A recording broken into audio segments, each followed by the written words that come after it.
हम लोग कैलाश के जब पास पहुंचे, अभी ऐसा जगह था कि सभी कोई सोच रहे थे कि हम लोग कैलाश की तरफ बैठकर घंटों के घंटों वहाँ बैठकर उनको देखें।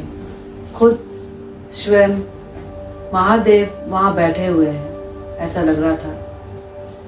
तो हमारे ग्रुप में कुछ जने ऐसे भी थे जिनको थोड़ा सांस का प्रॉब्लम था, ऑल्टीट्यूड प्रॉब्लम था। वो लोग ऊपर की तरफ चलने नहीं चाहते थे, किसी के घुटनों के प्रॉब्लम थे।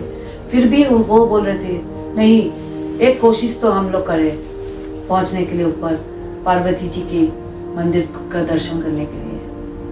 अगर हमें शिव को देख रहे हैं तो पार्वती के पास तो जाना ही है, उनसे भी दर्शन करने के लिए। तो सभी हम लोग मिलकर हर हर महादेव बोलते बोलते सब चल पड़े माता जी की मंदिर की तरफ। माता जी का मंदिर पहुंचने के लिए 3.5 किलोमीटर का आपको ट्रैक करना पड़ेगा। तो वहाँ पर कुछ समय क्या होता है, किसी को अगर सांस का प्रॉब्लम होता है तो उन्हें या तो कपूर अपने साथ ले लो, या तो आप पहले से डायमॉक्स जो टैबलेट होती है वो आप खा लो। लेकिन मेरे अनुभव के अनुसार मैं बोलूँगी कि भगवान का नाम लो आप, और वो आपको सब तकलीफ दूर कर देंगे। हाँ, थोड़ा कपूर आपके साथ आप ले लो और धीरे धीरे चलना, दौड़ना मत कि आपको जल्दी पहुंचना है। भगवान वही रहेंगे जहां आपको जाना होगा, आपके साथ वो वहीं तक आपको लेके जाएगा, क्योंकि वो भागने वाले तो नहीं है। हमें तो वहां तक पहुंचना ही है उनके पास, वही तो हमें बुला के लाए हैं इतना दूर तक। इसलिए सफर को आप ज्यादा कष्ट मत दो अपने आप को, आप दौड़िएगा मत। सफर में खाली उनका नाम लेते रहो और ज्यादा दौड़ना नहीं, धीरे धीरे चलना। थोड़ा चलने के बाद थोड़ा रुक जाइए, उसके बाद फिर चलिए, क्योंकि हाथ में समय लेके आपको भगवान का दर्शन करना चाहिए। जल्दबाजी में कभी कुछ नहीं होता है। फिर हम लोग सब चलने लगे, चलते चलते चढ़ाई ऊंचाई, फिर नीचे, फिर ऊपर, ऐसे चलते चलते चलते चलते कुछ समय ऐसा भी हुआ बहुत कोई हार मान गए, बोले हमारा नहीं हो रहा। जिनको घुटने का दर्द है वो लोग नहीं चल पाए। फिर भी कोशिश तो किए एक पॉइंट तक पहुंचकर। तो वो बोले कि हम लोग यहीं से माता जी को प्रणाम कर देते हैं और शिव को भी हम लोग यहीं से बैठ के हम लोग दर्शन करेंगे, क्योंकि कैलाश के सामने ही वही बैठे हुए हैं वो लोग एकदम। तो मैं बोली, मेरी सिस्टर भी नहीं चल पा रही थी क्योंकि उनको घुटने का प्रॉब्लम था।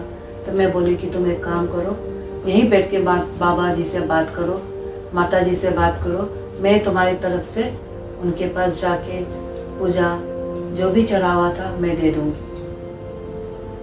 फिर मैं अपने ग्रुप के साथ चलने लगी।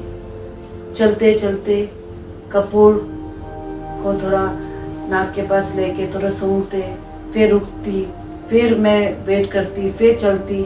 हमारे ग्रुप में 3-4 दीदी भी थी हमारे साथ बड़ी, जो लोग भी बोलते थे चलो हम लोग धीरे धीरे चलेंगे, जल्दीबाजी नहीं करेंगे। तो हम लोग वही करते धीरे धीरे, हमारा साहस बढ़ा रहे थे। हमारा जो गाइड था, मैडम वो आ गया वो आ गया, और मैं बीच बीच में चिल्लाने लग रही थी, आप झूठ बोल रहे हो भैया, नहीं आया नहीं आया, कितना दूर है कितना दूर है। बोलता है कि बस आ गया मैडम आ गया, आप चलते चलो। फिर जैसे मैं ऊपर की तरफ उठी और थोड़ा आगे जाकर तो दिखने लगा दूर से मंदिर, जहाँ माता पार्वती का मंदिर है और उनका पार्वती कुंड है। तो फिर अब वो थकान सब दूर हो गया। अब लग रहा था कि अब तो मैं पहुंच ही जाऊंगी, क्योंकि जब आप चलते हो ना आपको लगेगा कि बहुत दूर है। हाँ दूर तो है, तकलीफ तो है, भगवान का दर्शन ऐसे नहीं होता है। भगवान तो अगर तकलीफ नहीं करोगे तो कैसे मिलेगा ना। तो फिर जब मैं वहाँ पहुँची जहाँ से शुरुआत होती है, माता पार्वती का द्वार जहाँ से स्टार्ट होता है, वो रास्ता जो मेन एंट्रेंस होता है, फिर वहाँ से मेरा साहस बढ़ गया मुझे लगा था कि और मुझे कोई तकलीफ़ नहीं हो रही, क्योंकि जो थकान और जो तकलीफ़ हो रही थी मुझे, वो और मुझे नहीं हो रहा था। सभी कोई खुश हो गए माता जी का मंदिर देखकर। एक ऐसा नज़ारा था ना, आप देखोगे कि ये माता का मंदिर है, आप ऐसा घुमाओगे आपके बाएं तरफ कैलाश है, लगोगे आप, लगेगा कि जैसे आप ऐसा हाथ दोगे आप लग रहा है कि आप पगड़ी ले रहे हो, ऐसा लग रहा था मुझे। तो फिर चलने के बाद वहाँ पर नंदी जी भी बैठे हुए थे सामने मंदिर के द्वार के सामने। हमारे को वो बोल रहे थे आ जाओ, चलते चलो, आ जाओ, नंदी जी बोल रहे थे। नंदी जी को प्रणाम करके हम लोग सब मंदिर की तरफ पहुँचे। मंदिर की तरफ पहुँच के सभी को अपना अपना पूजा जो भी चढ़ा हुआ था देने लगे। फिर मैं भी गई अंदर, थोड़ा देर बैठकर मंदिर के अंदर प्रवेश की। छोटा सा द्वार है जहाँ पर अंदर जाना पड़ता है, वहाँ जाकर अंदर बैठकर पूरा पूजा अच्छी तरह मेरा पूजा हुआ। वहाँ से भगवान के माता जी के चरणों से भी मुझे पंडित जी ने मुझे ये भी दिया था, सिंदूर जो होता है माता जी का, वो भी मुझे मिला। मिलने के बाद जो भी हमने चढ़ावा था चढ़ा के हम लोग प्रणाम करके वहाँ से निकल के सामने था पार्वती माता का कुंड।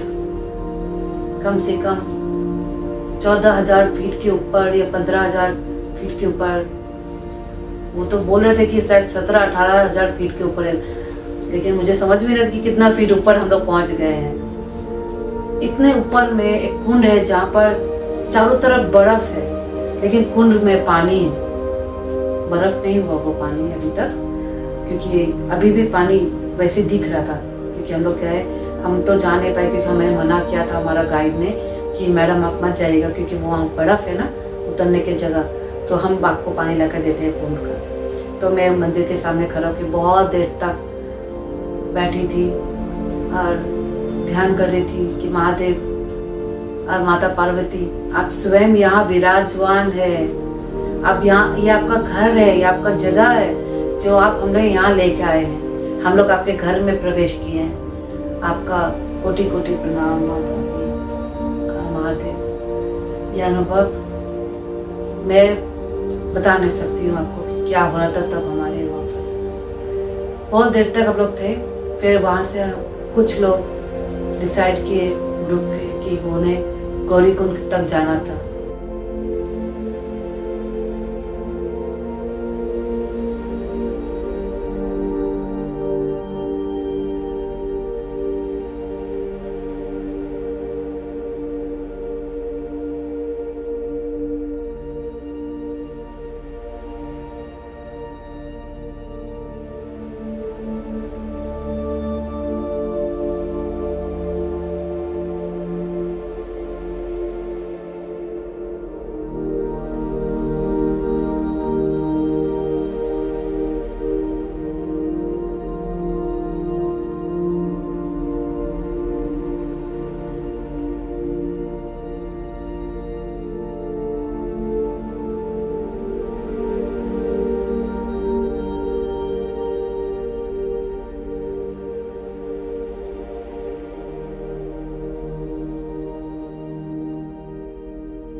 तो मैं बोली कि मैं यहीं से प्रणाम करती हूँ माता गौरी जी को कि माता जी मैं और आगे नहीं बढ़ सकती, क्योंकि मुझे थोड़ा कमर में तरफ दर्द हो रहा था। बस यहीं तक मैं प्रणाम करती हूँ, और अगर आप फिर दोबारा मुझे बुलाओगे तब मैं आपका गौरीकुंड तक जाऊँगी, क्योंकि एक दिन में नहीं संभव था हमारे लिए। फिर हम लोग वापस ऊपर से नीचे माता पार्वती के मंदिर से हम लोग धीरे धीरे हम लोग आने लगे। बहुत रास्ते में बहुत लोग मिले, बहुत बुजुर्ग थे। उन्होंने भी हमें पूछा कैसा था आपका दर्शन। मैं बोली बहुत अच्छा था। और सभी को कोई सांस किसी का फूल रहा था तो मैं पूछी उनको कि आपको तकलीफ़ हो रही है तो आपने कपूर लाया था या नहीं, कि आप कोई मेडिसिन खाया था कि नहीं, क्योंकि बहुत चढ़ाई है। तो आप एक काम करिए, आप धीरे धीरे चलना। और तब अब मेरा जब दर्शन हो गया, कैलाश का भी हो गया, ओम पर्वत का भी हो गया, तो मुझे लग रहा था कि मेरे तरफ से कि मैं उनका सहायता करूं। किस तरह, जो ये कपूर था मेरे पास, अब मेरा तो ये इसका काम हो गया था, तो इसे मैं वापस लेके जाना, क्या मैं सोची कि किसी का हेल्प हो जाए। तो मैंने क्या किया, मैंने बोला आप एक काम करो, जितने लोगों से मैं मिली सबको थोड़ा थोड़ा देते गए कपूर, आप सूंघते चले जाना। उसको एक कपड़ा में, अपना रुमाल में या हाथ में रख के आप जितना सूंघोगे आपको तकलीफ नहीं होगा, सांस का तकलीफ नहीं होगा।